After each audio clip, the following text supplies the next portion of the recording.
అందరికీ నమస్కారం. ఇంతకు ముందు వీడియోలో చెప్పిన ఫార్మర్ రిజిస్ట్రీ ప్రాసెస్ ఎలా చేస్తారో ఎక్కడ చేస్తారో అనేది ఈ వీడియోలో చూద్దాం. ఈ ఫార్మర్ రిజిస్ట్రీ ప్రాసెస్ మన గ్రామ వార్డు సచివాలయాల దగ్గర ఉన్న రైతు సేవా కేంద్రాల్లోని సచివాలయ సిబ్బంది చేస్తారు.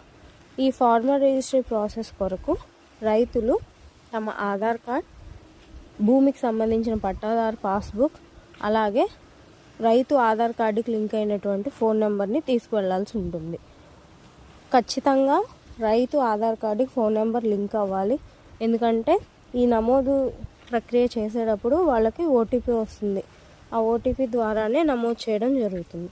ఈ మూడు తీసుకెళ్ళి రైతు సేవా కేంద్రంలోని సచివాలయ సిబ్బంది ద్వారా మనం ఈ నమోదు ప్రక్రియ అనేది చేసుకోవచ్చు.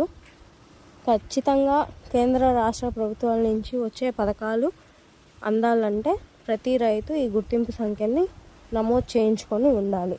కాబట్టి రైతులందరూ వెంటనే మీ దగ్గరలో ఉన్నటువంటి రైతు సేవా కేంద్రానికి వెళ్ళి అక్కడ సిబ్బందిని కలిసి నమోదు చేసుకోవాల్సిందిగా తెలియజేస్తున్నాను. Thank you.